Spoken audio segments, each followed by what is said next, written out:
voice for my notes and my dictation service, so we will start with your name, even though of course I know it. My name is Kenneth Crum. Okay, and you are with us today to announce what? That I'm putting my hat in the ring again for mayor of the city of Greenville, Alabama. Awesome, okay. And tell me a little bit about what inspired that decision. Well, I moved back to Greenville roughly 10 years ago. And I came back actually to be a caretaker for my mother, to help my mother out. And when I got back, I saw that there were a lot of issues that needed to be addressed that were going unnoticed. No one was taking care of them. And so I decided that at a certain point that these things needed to be addressed. So initially, we started Butler County Concerned Citizens to address the needs and the concerns of the community. And that we have done. And as time progressed, I saw that maybe by being mayor of the city, that we could do some things that would address those needs. Okay. There are a lot of things small things, that are not being attended to. Okay. And I don't think the citizens have a voice in the government at this point. Okay. So that's kind of what precipitated this run for mayor. Okay. All right. Awesome. And let's delve into, if you're okay with that, a little bit of the specifics. Is there any particular thing that you're going to be basing your candidacy and your campaign on? Is there any big issue that you're trying to fix, or several small ones? Well, yes. Our mantra is engage, serve, and advocate for the people of Greenville. But, and that's under the umbrella of it's time for change. The jobs, a livable wage, is really the concern as I go around the city and talk to the citizens of Greenville.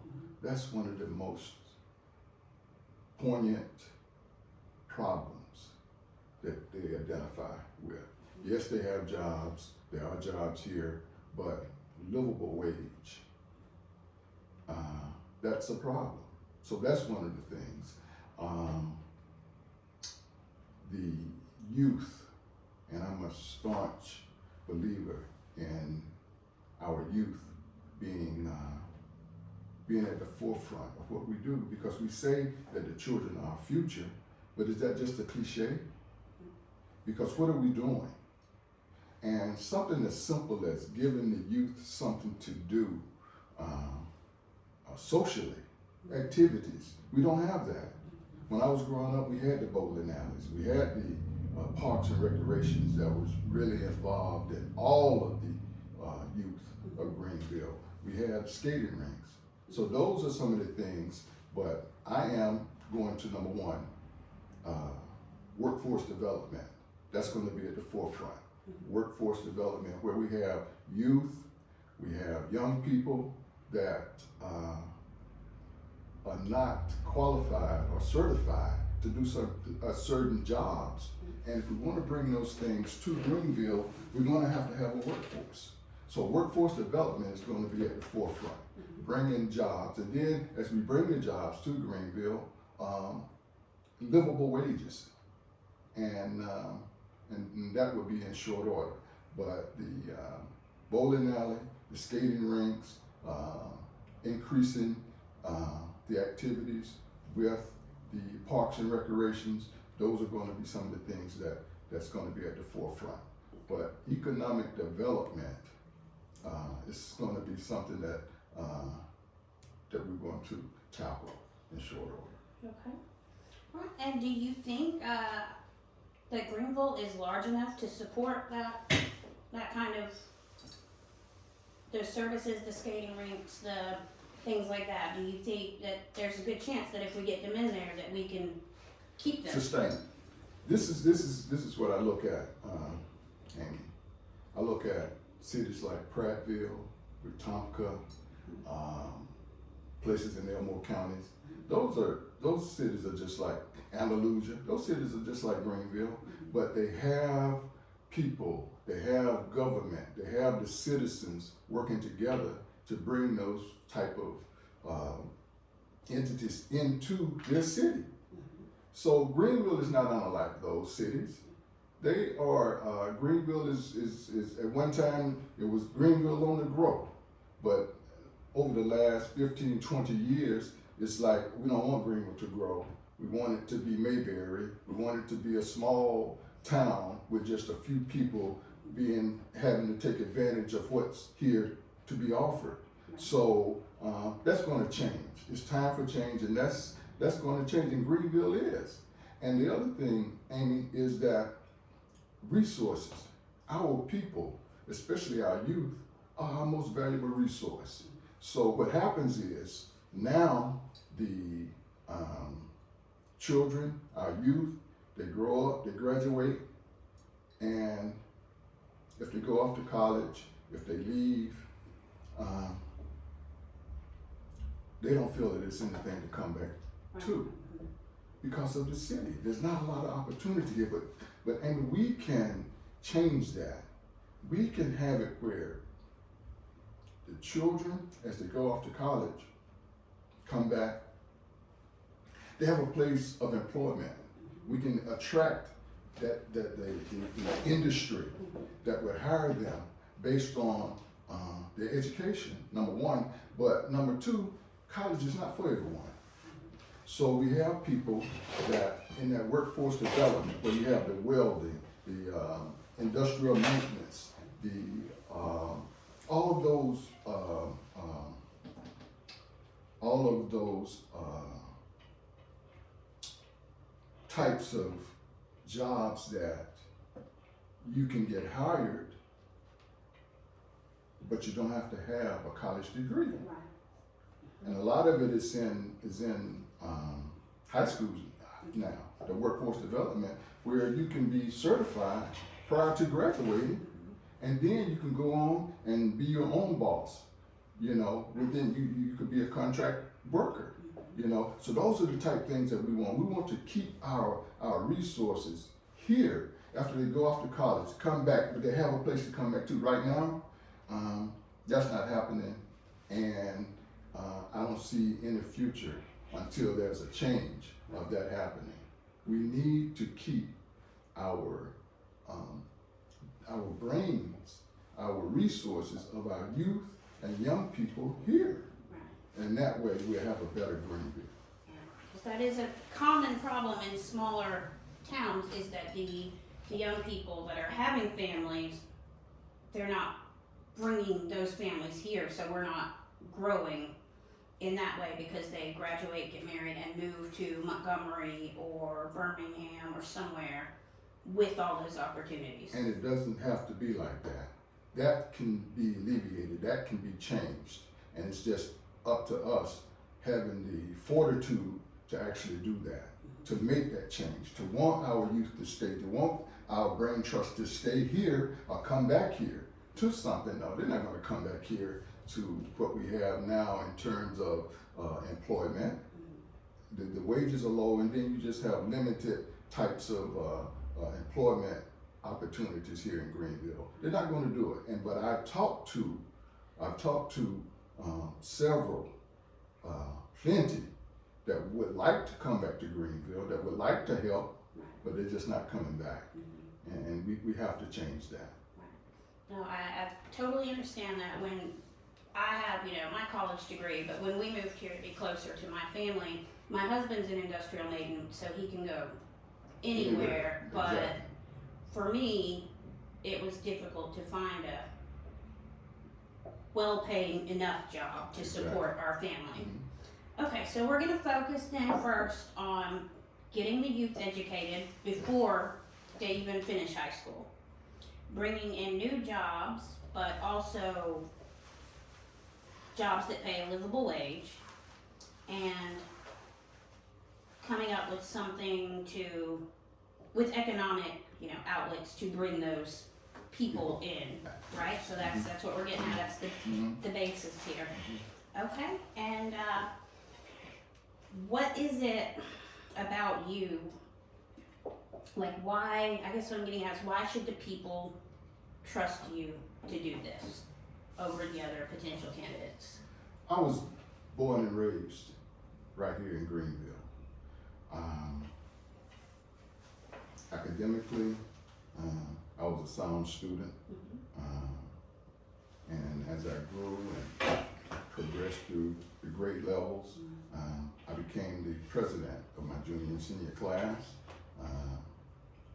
I was blessed to go grades 1 through 12, actually K through 12, without missing a day, perfect attendance for 12 years. Captain of my basketball, football teams, and eventually went on to get a scholarship, got an academic scholarship to Troy and LBW, but I chose to continue my football career. I got a full scholarship to Tuskegee Institute, now Tuskegee University, and I was starting quarterback for 4 years, and graduated 1984 in business administration, and went on out into the workforce. Eventually I was inducted into the Tuskegee University Athletic Hall of Fame, started my own business, and have been doing this for over 20 some odd years, and I feel that my life experiences has brought me to this point. One thing that I noticed about elected officials is that you're supposed to be a servant of the people. That has been lost. Now we have people after they're elected, you forget about the constituents that voted you in, and you want to become lords over the people. That's backwards. I would be a servant of the people, because that's what you're supposed to be. You're supposed to address the needs of the community. The people put their trust in you when they vote for you. And you cannot, once you're elected, you cannot forget about or put aside or dismiss the concerns of the people. But what has happened, that has become the norm now. That's the norm. So what happens is you have, when that happens, especially when it happens over years and years and years, it becomes a culture. But the constituents become docile. They become apathetic. Well, it's been like that, or it's going to be like that. No. I'm bringing a new energy in with my campaign. I'm bringing, one of the sayings is, give the power back to the people. But it's time for change. Over the last 20 some odd years in Greenville, there's some things that have happened to better Greenville, but there's so much more that could have happened, that's not happening, and when I'm elected, that will happen. And government is not just for a selected few to benefit. No, it's not. And if I'm elected, when I'm elected, then we will go back to servicing the people of Greenville. And that's what's going to set me apart. If you look at the government,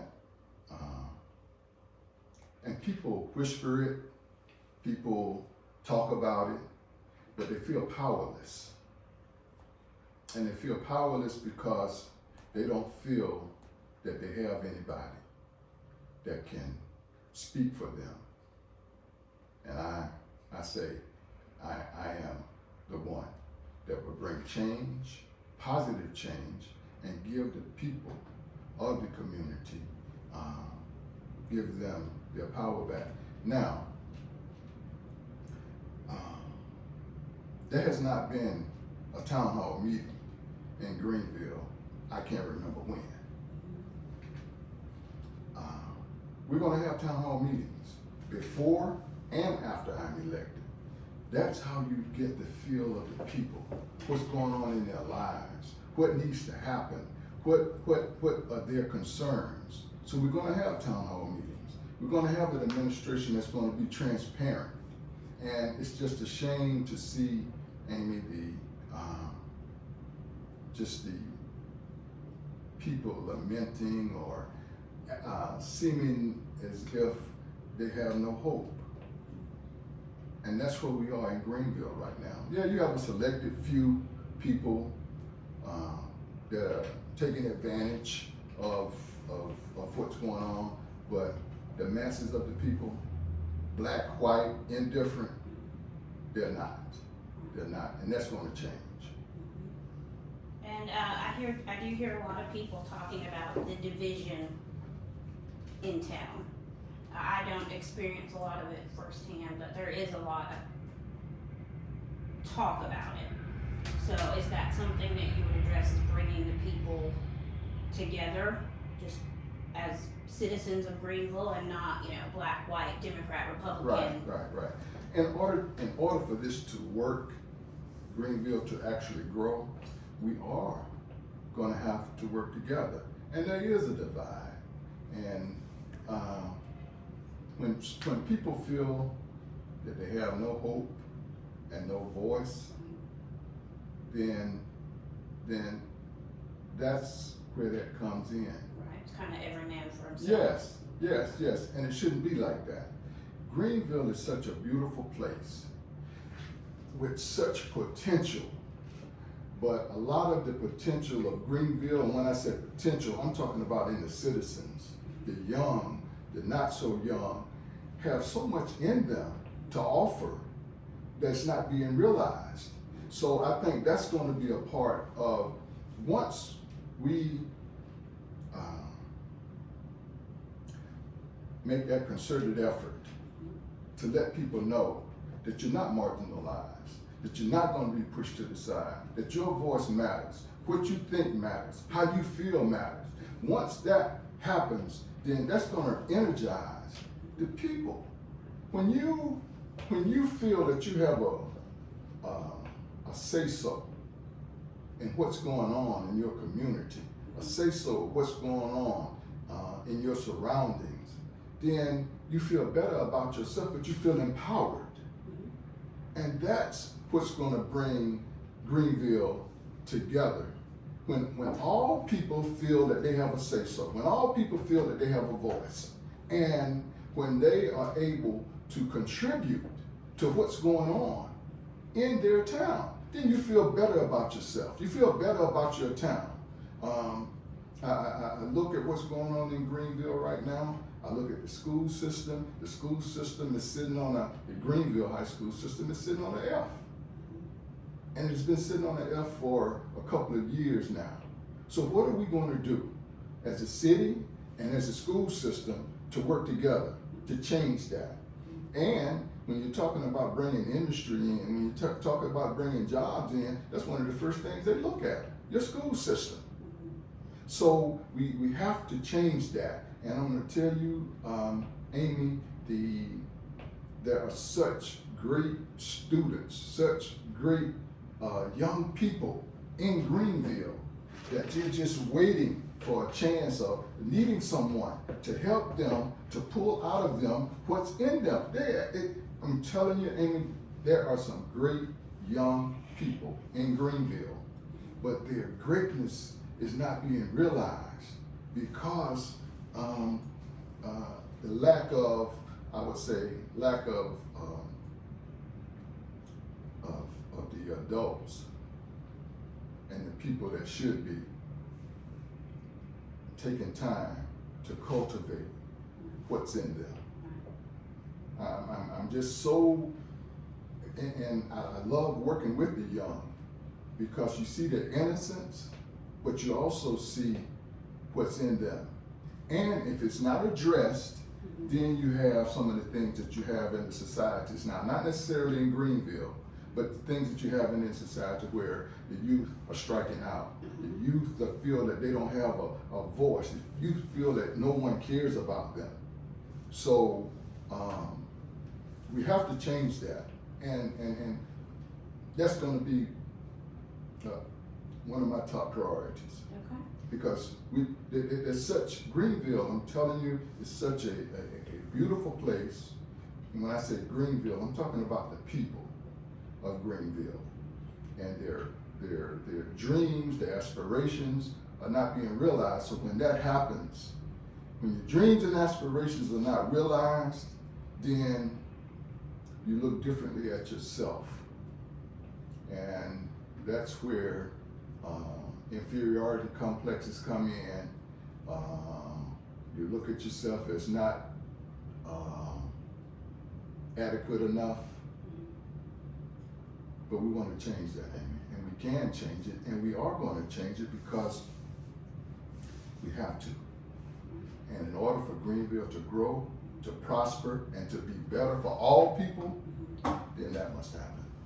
Okay. And do you think you'll be able to forge and work those relationships successfully with things like the city council, the board of education, the chamber of commerce?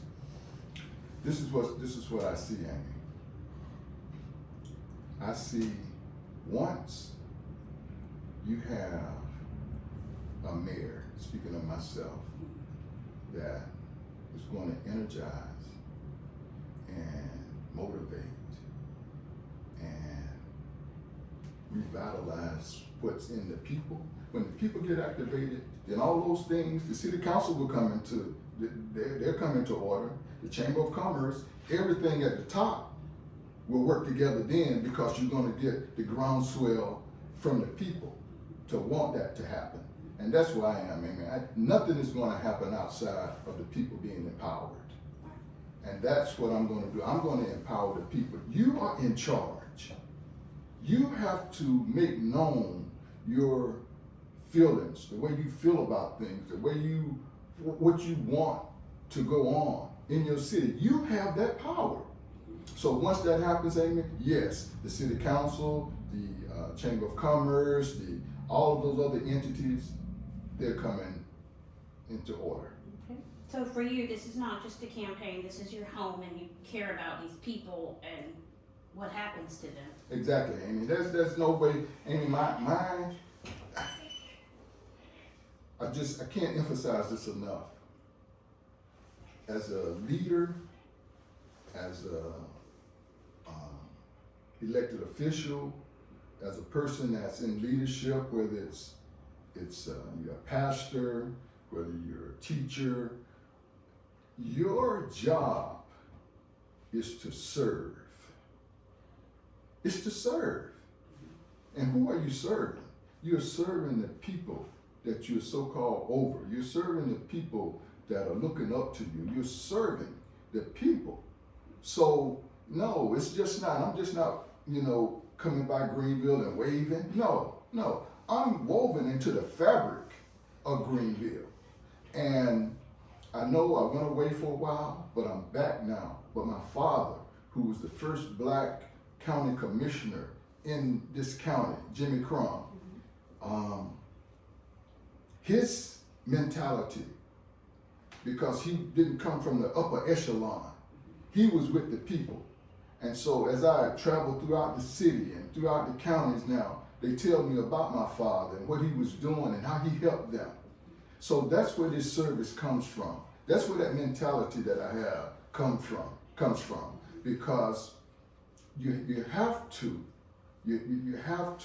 serve the people. And I'm looking at Greenville, and I'm looking at how a lot of people have lost hope.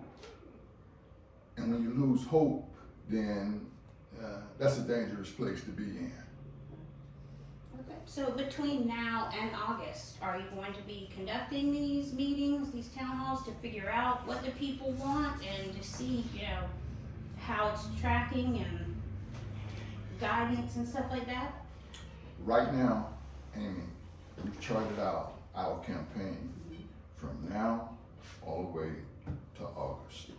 And we have a town hall meeting every month. Okay. And we're gonna be in the neighborhoods, in the different various neighborhoods in Greenville. And we're gonna conduct town hall meetings. And those town hall meetings are gonna be conducted for the sole reason of finding out from the people what's going on in your lives. What is it that you see that needs to be addressed that has not been addressed? What is it that you feel that would help you in your lives? What is it that you see that would help Greenville to grow? What is it that will make you feel better about yourself and about your city? So we have an outline every month. We're going to be doing town hall meetings. I'm going to have this month, as a matter of fact, I'm going to have a luncheon with elderly, with the elderly and seniors. And that luncheon is going to be it's on the 21st of December at the Crum building. That at 2 p.m. That meeting with the elders, because they are another segment of society that have been pushed to the side, that have been dismissed, or not listened to, or don't care how they think because they're old. I'm meeting with them first to find out. And it's going to be a nice lunch, and atmosphere is going to be great. But one of the main reasons for having it is to find out from the youth, from the elderly, what it is how we can help them, what it is that we can do as a government to help them better their lives as they are older. What is it that we can do? Let me give you an example. I was contacted by the Department of Transportation, Alabama Department of Transportation, because they see the need in Greenville for public transportation. Let me tell you this. So one of the representatives contacted me. So I said, okay, let's do this. Let's do a town hall meeting. So you can explain to the citizens what a transportation, public transportation, what it would look like, what it would take to do it, get their feelings, have him to do a presentation. The representative came down. We had a packed house. He explained the process, how it would work. And the citizens, they were there and they were with it because we need it. We don't have public transportation. We don't have any type of transportation city. We rarely have a cab. So he came, explained it. He said, but this is what has to happen. The city and the county have to work together to make this happen. So this is what I did. Took the information to the city, to the county. The county, we have to look into it. We have to see. The city, the same type answer. In other words, you had the town hall meeting, you got the information, the Department of Transportation is ready to go, but we don't feel that we need this right now. So we have to look into it. We have to do studies and this, but so nothing came of it. So you don't check with the citizens to see if you really need it, because you really don't want it, because it doesn't affect you, because you have a car, you have some type of transportation to get to and from. But the people, and that's where I am. See, those are services that the citizens need. So they don't have a voice for someone to really speak up for them, for that. But the elderly, and in terms of workforce development, these are people that may not have transportation to and from work. All of that came into that, Amy. All of that was explained, and how it would increase your workforce. You would have a better workforce because you would have people there on time, because they would have a way. But all it took, Amy, was to have those governmental agencies, the government, your elected officials, to come together and say, this is what we want. Our citizens need it, so those are the type things, Amy, that that's going to be addressed throughout my campaign.